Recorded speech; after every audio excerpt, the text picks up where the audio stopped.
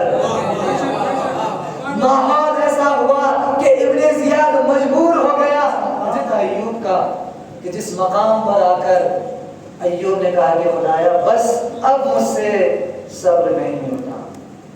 کہا سارے امتحانات ایوب نے دے لیے، لیکن جب بات ناموس کی آئی، جب بات گھر کے خاتون کی آئی، ایوب نے کہا خدایا اب یہ مجھ سے برداشت نہیں ہوتا۔ اللہ نے کہا نعم العبد، بس تم اچھے بندے ہو، لیکن اللہ سمجھانا چاہ رہا تھا ایوب آخری زمانے میں ایک وہ آئے گا جو عبادتوں کی زینت ہوگا اور وہ اپنی ماں اور اپنی بہنوں اور اپنی خوبیوں کو تیار ننگے سر لے کر جائے، سالار ہوگا اس قافلے کا۔ عزادارو، امام سجاد کا سب سے پہلا سبق یہی ہے کہ امام حسین کی شہادت کے بعد امام حسین کے مسائل تو ختم ہو گئے، لیکن سب سے بڑا امتحان جو جناب سید سجاد کا تھا یہی کہ جہاں اپنی ناموس کو، اپنے گھر کی خواتین کو دیار بدیار ننگے سر گھمایا جائے، جناب سید سجاد ایسے قافلے کے سالار بنے رہے۔ کوئی معمولی بات نہیں ہے۔ اگر میں آپ کی کسی خاتون کا اگر یہاں پر یا آپ کی کسی گھر کی خاتون کا اگر بازار میں کوئی غیر مرد نام لے لے کہ آپ سے برداشت ہوگا؟ نہیں برداشت ہوگا، کیونکہ ہماری غیرت برداشت نہیں کرے گی کہ بازار میں نامحرم کوئی ہماری خاتون کا نام لے۔ اللہ اکبر! کیا صبر سید سجاد ہے؟ کہتے ہیں کہ عالم زر میں نے ایک عالم سے سنا، عالم زر میں اللہ نے جہاں ہر ایک سے سوالات کیے کہ تمہیں ایسا امتحان دینا ہوگا، ایسا امتحان دینا ہوگا، جب امام حسین سے اللہ عالم زر میں یہ کہہ رہا تھا کہ حسین تمہیں یہ ساری چیزوں پر امتحان دے، امام حسین وہاں پر خاموش ہو گئے۔ وہ امتحان یہ تھا کہ اپنے گھر کی خواتین کو ننگے سر بازاروں میں دیکھنا پڑے۔ روایت کہتی ہے، میں نے عالم سے سنا ہے کہ انہوں نے کہا کہ جب امام حسین خاموش عالم زر عالم ملکوت کی بات تو پیچھے سے سید سجاد کی آواز آئی کہ بابا یہ امتحان میں دوں گا، بابا یہ امتحان میں دوں گا بابا۔ اور عزادارو، شام غریبہ سے جو یہ مسائل کا سلسلہ شروع ہوا، جناب سید سجاد شام غریبہ اور 11 محرم کے حالات جناب سید سجاد کے ساتھ ایسے کہ ایک ایک قدم پر صبر کا معاملہ ہے۔ یہ وہ عزادار ہے کہ آج ہم اور آپ اتنے سالوں کے بعد مسائل سن کر گریہ کرتے ہیں، لیکن سید سجاد امام حسین کے وہ عزادار ہیں کہ جنہوں نے کربلا کی مصیبتوں کو دیکھا ہے۔ اب آپ ذرا سوچیں کہ 35 سال اس کا گریہ کیسا گریہ ہوگا کہ جب بھی اس کے سامنے پانی آئے تو گریہ کرنے لگے، اور جب پوچھنے والا پوچھے کہ مولا پانی دے کر گریہ کیوں کر رہے ہیں، کہا یہی تو پانی ہے۔ افسوس ہوتا ہے کہ یزیدیوں نے نہر فرات کا پانی جانوروں کے لیے، پرندوں کے لیے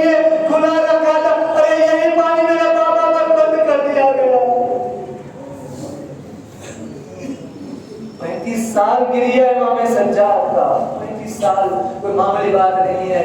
پانی آیا تو دیکھ کر گریا کرنا, کھانا آیا تو دیکھ کر گریا کرنا, اپنے گھر کی بیوی اور بہنوں کو دیکھ کر گریا کرنا, اور اس بات کر کے ہائے افسوس کہ میں ان لوگوں کو لے کر بازار کوفہ اور شام میں لے کر. عزادارو, مسائل کون سے رخ کو امام سجاد کے پیش کیا جائے, کون سے رخ کو کہ جو 35 سال تک جب بھی امام سے پوچھا جاتا کہ مولا سب سے زیادہ مصیبت آپ کو کہاں پہنچی, تو ایک ہی جملہ امام کی زبان پر آتا, الشام الشام الشام. ارے علماء کہتے ہیں کہ یہ 3 مرتبہ کیوں امام کہتے ہیں, کہا اس وجہ سے کہ بازار شام, دربار شام اور زندان شام. عزادارو, یہ جب قافلہ بازار شام پہنچا ہے, اور بازار شام سہل ابن ساعدی کہتے ہیں کہ جو صحابی رسول اللہ بھی ہیں, امام کے صحابی ہیں, یہ کہتے ہیں کہ میں حج ادا کرنے کے بعد بیت المقدس کی زیارت کے لیے سیریا آیا ہوا تھا, کہ میں اپنے گھر میں آرام کر رہا تھا کہ میں نے شور شرابہ سنا, تو میں نے پوچھا کہ آج کیا بات ہے, کیا شام میں آج کیا کوئی عید ہے کہ اتنا شور شرابہ ہے. میں باہر نکل کر دیکھا کہ سارا ایک قافلہ ہے جس میں کچھ قیدی ہیں, اور قافلے کے آگے کچھ لوگوں کے سر نوکے نیزہ پر ہے. میں پوچھتے اس سالار قافلہ کے پاس گیا, میں نے پوچھا آپ کون ہیں, اس شخص نے کہا تم کون ہو, میں نے کہا کہ میں سہل ہوں. کہا سہل ابن ساعدی, کہا آپ کو میرے بابا کا نام کیسے کہا, سہل ہم سب کچھ جانتے ہیں. ارے سہل, کیا تم نے اپنے امام کے بارے میں سنا ہے, کہا کون سے امام, کہا حسین کے بارے. ارے کہا وہ تو میرے آقا اور مولا ہے, کہا تم ان کے فرزند زین العابدین کو جانتے, ارے کیسے نہیں جانوں گا, ارے وہ تو میرے آقا کے فرزند ہے, کہا دیکھ کر پہچان لو, ارے وہ تو کے نیزہ پر میرے بابا کیسا. عزادارو, سہل کہتے ہیں کہ مولا یہ کیسے ہوا, امام نے سارا واقعہ سنایا. کہا میں, سہل کہتے ہیں کہ میں نے امام سے پوچھا مولا کوئی بات ہے تو عرض کر دے. کہا سہل کچھ نہیں, یہ تو میری گردن میں بہت چبھ رہا ہے, ذرا کپڑے کا انتظام کر دو. سہل کہتے ہیں ارے میں نے تو اٹھایا تاکہ کپڑا رکھ سکو, ارے جیسے ہی تو اٹھایا خون کا فوارہ. ارے ایک مرتبہ امام سے میں نے پوچھا اے مولا اور کوئی فرمائش, کہا سہل کچھ نہیں, کیا تمہارے جیب میں کچھ پیسے ہیں, کہا مولا ہے. اچھا سنو وہ پیسے جو نوکے نیزہ کو لے کر جو اشقیہ لے کر چل رہے ہیں, یہ چند پیسے ان کے حوالے کر دینا. کہا آقا کیوں, کہا ان سروں کی وجہ سے یہ لوگ تماشا میری بیویوں کو دیکھ رہے ہیں, ارے ذرا نیک نیزہ آگے کر دو تاکہ تماشائیوں کی نظریں اہل حرم پر نہ جائے. عزادارو, 35 سال بس ایک آخری روایت, 35 سال آخری وقت امام کو زہر دیا گیا, 3 دن تک امام زہر میں مبتلا رہے. آخری وہ وقت آیا کہ جب امام نے محسوس کیا کہ آخری وقت ہے, اپنے اولاد کو جمع کیا, اپنے بچوں کو جمع کیا. کہا بچوں ذرا ادھر آنا, کہا مجھے پلنگ سے اٹھا کر ذرا زمین پہ رکھ دینا. امام کہا مولا آپ کو زہر کا اثر ہے, آپ کا بدن لاغر ہے, آپ کمزور ہیں. اے بابا یہ وصیت کیسی ہے, کہا میں کہہ رہا ہوں میرے بدن کو زمین پر رکھ دو. ارے آپ کے بدن کو زمین پر رکھا گیا. امام نے کہا ارے یہ فرش بھی ہٹا دو, یہ چٹائی بھی ہٹا دو. ارے بیٹوں نے پوچھا مولا یہ کیوں, کہا میری نظروں میں میرے بابا کا جنازہ ہے.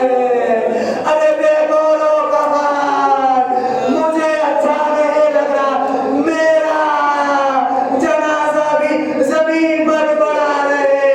ارے جب 11 محرم کو مجھے بابا کے لاشے سے گزارا گیا, ارے خاک کربلا اڑ کر بابا کے جنازے کو کفن دے رہی تھی, اور میرے بابا کا لاشا زمین میں کانٹوں پکھے دیتے جسے راہ شام میں, وہ ساربان اتہار مر گیا.